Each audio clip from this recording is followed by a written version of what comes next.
Welcome to our My First Car build series in partnership with Continental Tire, who came to us with the idea of us sharing our first car experiences with them and asking you guys to do the same. In fact, if you go to their landing page, we'll put a link in the description for that. You can share your first car story with them and potentially win a free set of Continental tires. So that's pretty exciting stuff. And for us, we took the idea of the My First Car concept and thought, let's do a build on a My First Car. So here's how that story goes.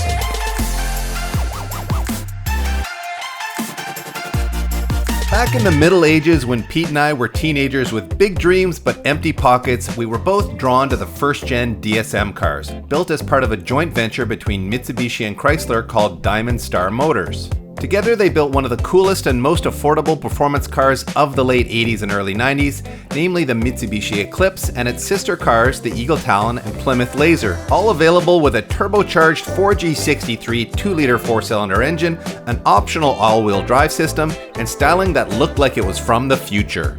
These cars won numerous awards, including being on Car and Driver's 10 Best list for 3 years in a row from 1990 to 1992. But for me and Pete, the allure of these cars wasn't their award-winning pedigree. No, for us, it really came down to the fact that you could get a great deal on them if you were willing to put a little sweat equity into fixing them up.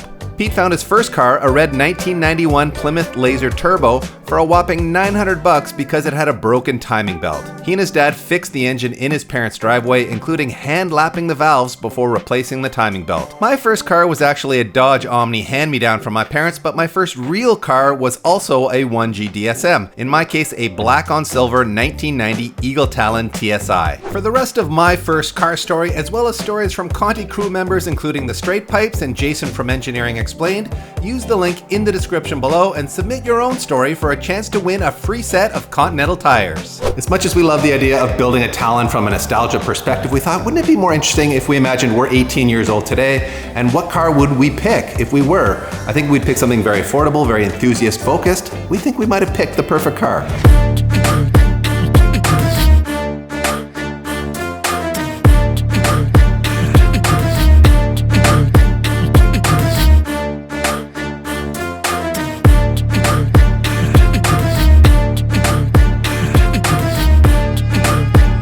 That's right, everybody. This right here is what we think is the most affordable and fun chassis on the market. There are a lot of cars out there, but the FRS, BRZ, and GT86 family of automobiles is kind of the perfect sweet spot for a fun, pretty fast, easy to mod, reliable, and more importantly, affordable rear-wheel drive car on the market. In an era where automobiles are super expensive and prices keep going up, these cars are a huge value. Their prices have come down tremendously. You can buy early FRSs and BRZs for like $2,000 to $5,000. This model being a 2017 GT86, I ended up purchasing this for $7,500 Canadian or $5,400 US, which I think is a bargain. However, you can see there is a lot of work that needs to be done. It has been wrapped. It is an automatic, which we plan to fix. So the body on this car is, I think, the worst thing about it. We don't even know what it looks like underneath. And a lot of the vinyl is starting to fall apart. The fitment on some of the aftermarket parts isn't great. However, this chassis is very clean from a rust perspective, which is huge for us out here in the Rust Belt. And it has a proper running engine. I drove this car, it drives fine, accelerates good. So that is a huge bonus for us. But before we get into any sort of mechanical work or upgrades, I am just dying to see what this paint looks like underneath this wrap. This is certainly a job I dread, and I'm sure Dave does as well, but it's gotta get done, which means let's peel it.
So, it looks like we have lucked out for the fender and the hood. The paint actually looks in pretty decent shape, and as you guys saw, we did remove a whole bunch of the body panels, like the front bumper, which is going to be a task to clean up, but I'm hoping it's not in as bad shape as some of the aftermarket pieces. You can see this ended up peeling the clear coat, which is not good. So we're still undecided whether we are gonna paint pieces like this. This front lip is aftermarket. You can see the paint on it right around here, not great. But this being my first car as an 18-year-old, I might not necessarily care how bad this looks. So you never know. At this point, I think what we're gonna do is just keep going and peel this whole thing, and hopefully there's no more surprises here.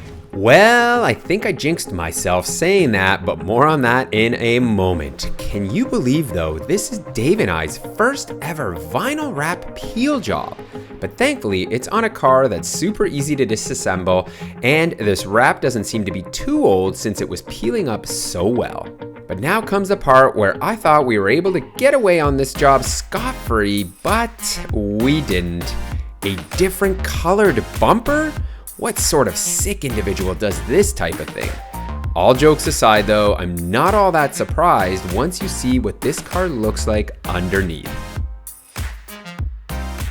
Wrap is peeled, my hands and Dave's hands are destroyed. I don't know if you guys have any tips on how to do this the easy way. We used heat. It was pretty good, right, DP? Yeah, it worked okay. It wasn't bad. There was a lot of labor. A lot of manual labor. Dave did notice the color of this black wrap matches the garbage bag almost perfect, which is a sign. Do not wrap your cars in black. Look, this car, looking at it right now, I'm like, this looks way cooler in red. I don't really know why somebody would have went with black for a color, but to each their own. Our rear bumper, so we didn't win on everything. I think we won on the paint. The paint doesn't look bad. All these body panels look like they're going to shine up well, but we've got ourselves a white rear bumper, which is not ideal, so we're just trying to figure out what we're gonna do next here. And the decision gets harder because the front bumper is very peppered, and it does have a bunch of like adhesion promoter. The vinyl did not want to come off on here. It looks like it's been repainted, so that is not great. This is the OE TRD style front lip, and it is in shambles. I thought we might get away with running it, but look at somebody's like painted this side black and then left this side red, and the paint job, if you guys look close, like it is so bad. The thing is though, the fitment isn't all that awful. So I think we're probably gonna stick with it because an OE TRD body kit is like 5,000 bucks. This is also a TRD style, I don't even know what you call it, a little winglet that replaces the factory piece here. The clear coat has basically come off when we peeled the vinyl, so this is 100% going to need a repaint if we wanna keep it. And the side skirts, well, they're also terrible shape, poorly painted. Typically, this would be black. You can see, it's not gonna look anywhere near what it should. Even for an 18-year-old, I don't think any 18-year-old is gonna rock this. And even the mirror cap has a little bit of clear coat fading. So what I think we're gonna do is we're gonna call it, we're gonna take all this stuff to paint and have it painted, just because we just don't feel the car is gonna look good in any which way, leaving it as is. We could try to do it ourselves, like I did when I was 18 years old, but the results, not good. So we're gonna leave this to a professional.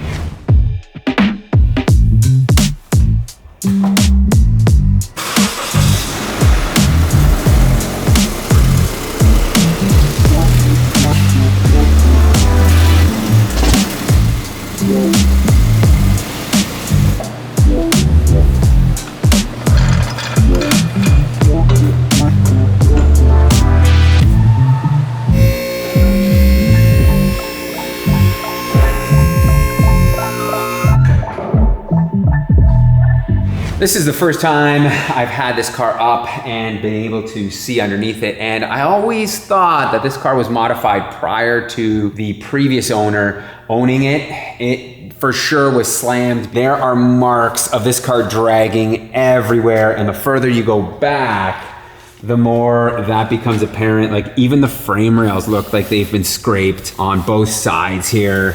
This is one of the most apparent things. There is a diff brace guard protector skid plate, bro. Yeah, I guess that's it. It is a skid plate. Like, wow. I mean, the fact that there's oil on it isn't a good sign. That means something's leaking, so we'll probably have to get to that. But this thing has just been scraping everywhere. And the suspension has obviously been reverted back to stock. Look at this.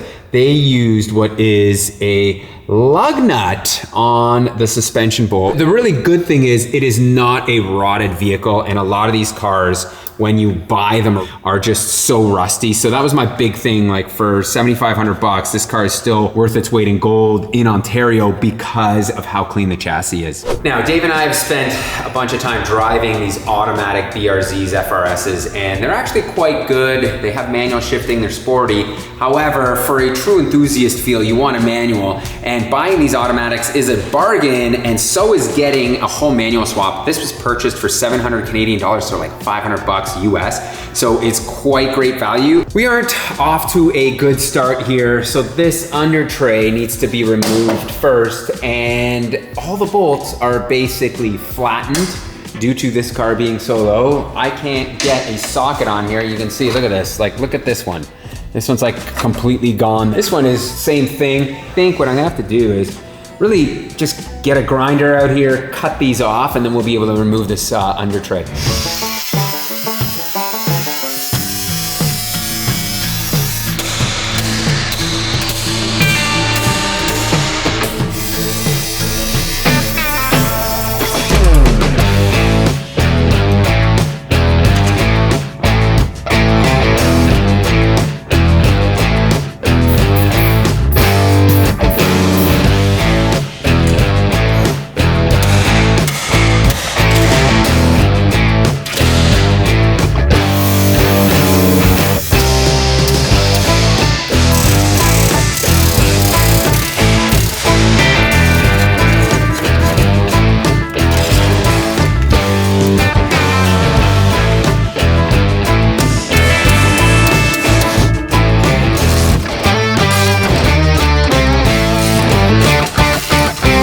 Sometimes it takes the getting to the last bolt to figure out what the right tool is. As you saw, I spent way too much time on this side here when all I needed was a proper bolt extractor. This is from Maximum Tools. And as you saw, it did the trick. That job did take way too long, but now hopefully it's gonna be all smooth sailing because I'm looking at the gearbox here, the exhaust. It doesn't look all that crazy rusty, so we should be able to drop this. Like every transmission swap, it starts off by removing the exhaust, and thankfully, we won't ever be putting this one back on. Next up is the drive shaft, which is 4 nuts and bolts on the diff end, 2 bolts on the carrier, and a slip yoke on the transmission side. We drained the oil, removed the gear selector rod. That oil filter looking part that I'm removing oil hoses off of is a trans cooler. You can remove the whole thing if you want, but we just left it in place since there's also coolant hoses running to it. Above, there's a main harness plug and a few transmission bolts that are easier to get to than below. I also yanked the starter and got everything out of the way in preparation to drop that auto slush box. Yes, we're spoiled with a trans jack, but this job can be done in your driveway with a pump jack and a lot of cursing. This could be a record. This was out in what, less than 40-ish minutes? It was quick, yeah. And we fumbled a little bit, but talk about easy. So it looks like our flex plate cover is right here. There is access to it. Not a lot. You guys probably can't even see it. I can barely see the 10mm bolts holding it in place, but I'm on one. There is our flex plate cover, and it looks like I do have access to the bolts. See, I tilted the engine just forward a little bit. Let's see if I can crack this loose here. I feel like I'm gonna lose some knuckles here in a second, but. Is it loose? It's loose, we got it. There we are. That's a beast. That is a beast of a torque converter. And this is your flex plate. So for those of you that have never seen this before, this bolts onto your engine, and then this torque converter here bolts on, and then in here we have clutch packs and a whole bunch of other witchcraft in here. We're not automatic guys, we don't know how these things work, but this does transfer power from the engine into your gearbox, and it slips when needed. It is a magical device, everybody.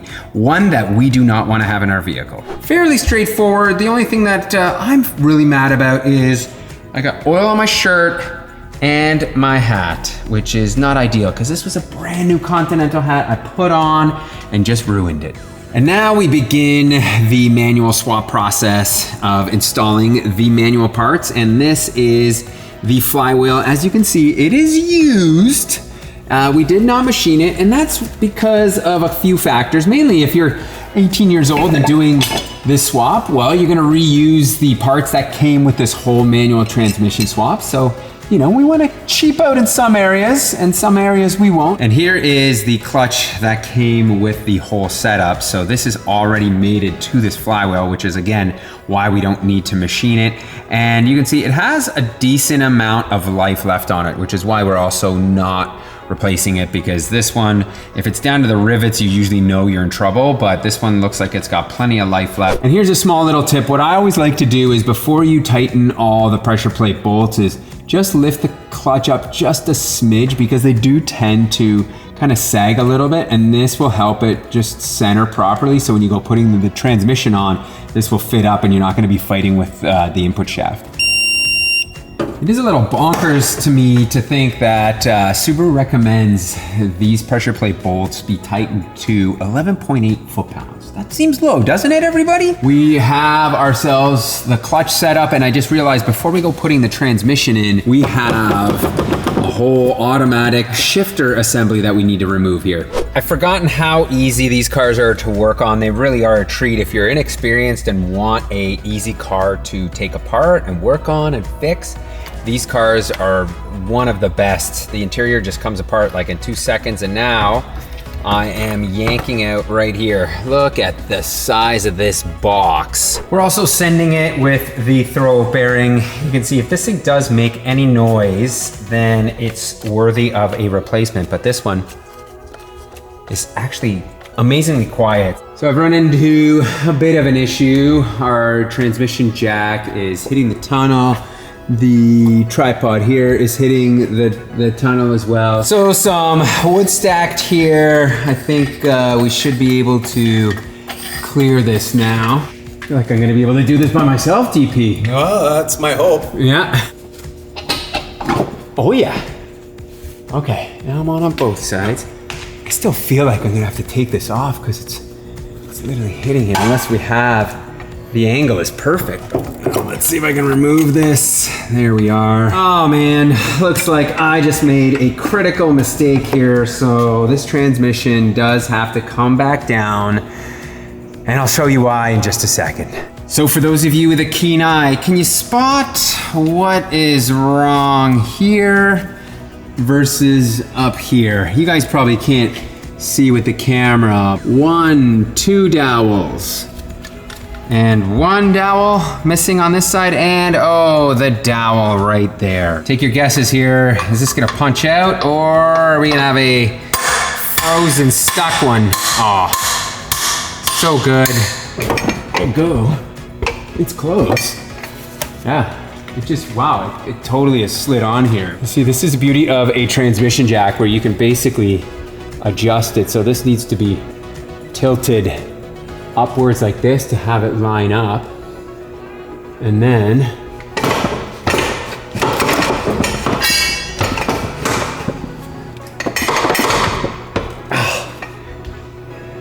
oh, okay, that actually went in. It's basically at this point I'm gonna put some bolts in here and slowly start tightening everything in, and it should just go on like butter. This is kind of my pressure level that I'm going. See, this is starting to get tight, so then I stop there. Yeah, this one is getting tight too, so I just continue around.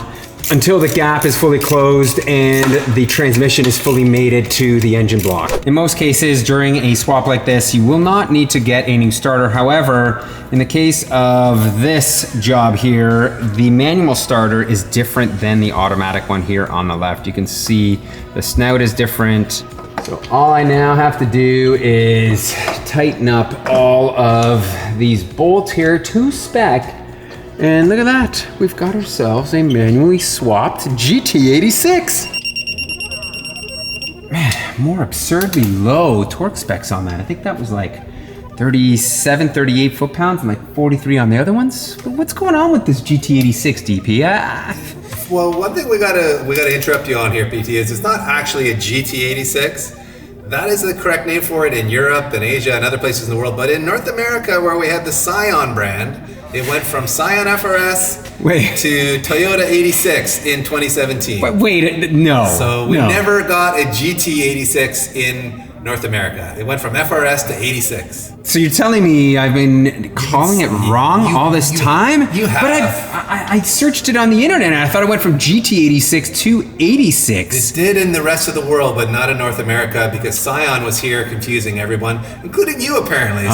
Okay. We went from FRS to 86, or just call it a BRZ or call it a twin. So do we have to go back and try to re-edit this entire video? We got to reshoot the whole thing because I think I've been calling it a GT86 from the beginning. That is bad news for me, but now you've been informed, so you're not going to make the same mistake as I did. Thanks, Dave. You're always just a good encyclopedia of knowledge with this kind of stuff, you know? So I just wish you knew the torque specs off by heart a little bit more, you know? An AI search away, buddy. That's right.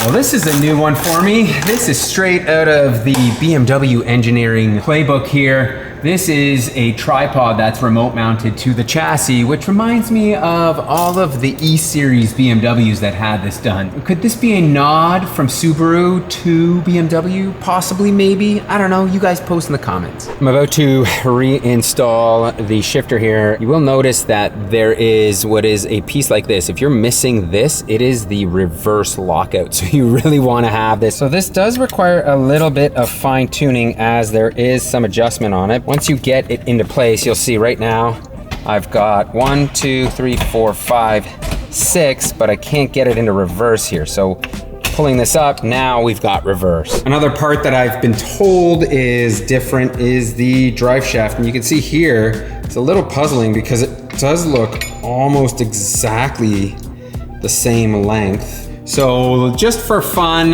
we're gonna slip the automatic one in here and see what the difference is, but I can already tell, I think the difference is in the shaft here, the input splines. You can see one is bigger than the other, so I think that is going to be our difference, but let's just see anyways. Oh yeah, she's a loose goose there. That definitely would not work. Now for the manual one, there you go, slides in, so nice. And I'm just gonna work on getting this all bolted back together here, but DP, I'm gonna need a bolt. It is time to put in the all-important clutch pedal and the brake pedal. And unlike traditional clutch pedal setups, this one here runs an extension, basically a tube, all the way across to the clutch slave cylinder rod that goes over here. So this isn't as easy as just swapping over just the brake and the clutch. Like on most cars, it would just be to here, but now this has this whole extension piece here. So I don't know if I'm gonna be able to kind of like fish this in, or I have to drop the steering column, but let's find out and see how this goes. I'm about to waste a whole lot of time and patience fighting to fit this pedal setup without dropping the steering column. And even after dropping the column and realizing the pedal still won't fit, I finally figure out that there's a much simpler and right way to do it.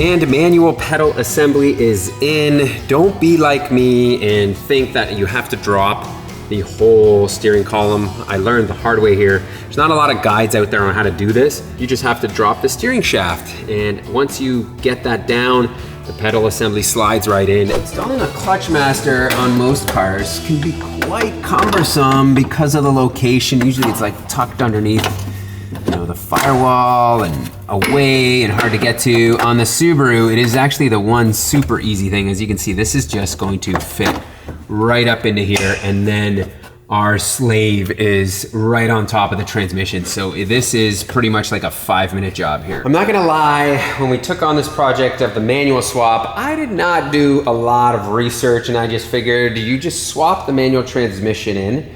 I found one Reddit thread that basically explained, like, just put the transmission in. And then just recently, a couple days ago before we started this, I started Googling a manual swap on these cars. And there are people that actually swap the entire chassis harness that runs from the engine bay into the interior, that changes out the ECU. There's even a video of a guy changing out the ABS setup, and it is a whole lot more complicated. Then I found another thread where a guy's basically like, no, you don't need to do that. All you need to do is basically use the automatic transmission harness and plug in your neutral safety switch, and that will get the car running. He did mention there might be a check engine light, but we just want to see if we can get this car running, because this truly will be a super simple swap if all it requires is doing this. So this here is, I think, our neutral safety switch. It's built into the shift selector. Now, in order to find neutral on this, it is a little bit confusing, but not really. If you think about the way the shifter rod went onto here, in this position it was in drive, and in this position, all the way back, it would have been in park. So now we would have reverse, and then neutral would be right here. This would be park all the way back, and then 1 click and 2 clicks, and we're in neutral there. So now I assume I plug this back in here. The other one plugs into here, and I think that is about all we need for this harness. Obviously, we will tuck this away somewhere once this is working. So let's key this thing on. All right, that is good. We have an N here for neutral. So this car should start now. I will warn you, if you're doing it the way we are right now, this car will start in gear. I don't have to push the clutch pedal down because it thinks it's in neutral. So if you leave this car in gear and you start this car up, it's going to start basically driving away on you, which is not a good situation. But right now, let's just see if this thing will start. It's gonna be really loud. We don't have an exhaust on it. Let's see what happens.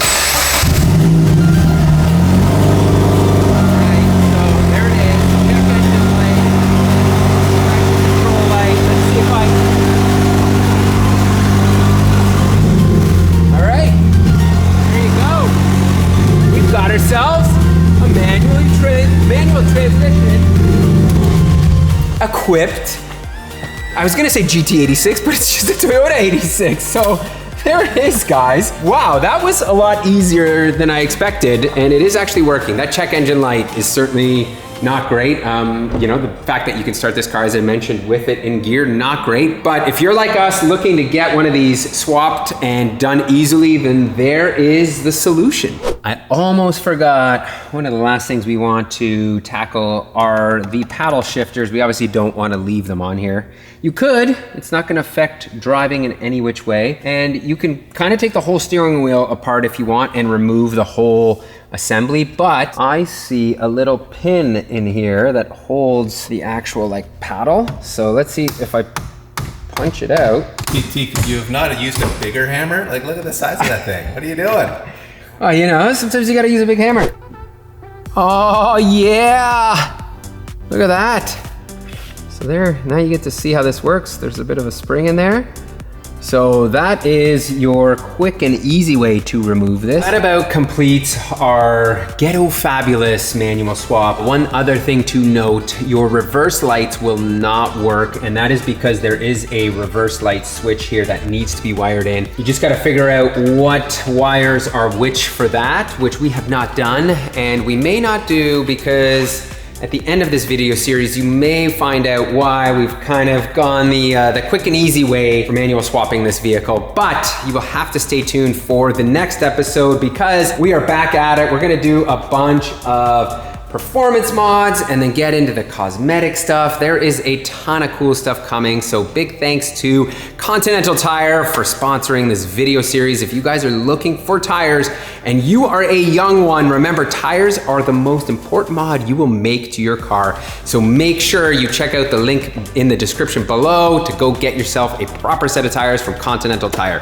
So thank you guys so much for watching. We always appreciate the support, and get ready. The next episode on this is gonna be a good one.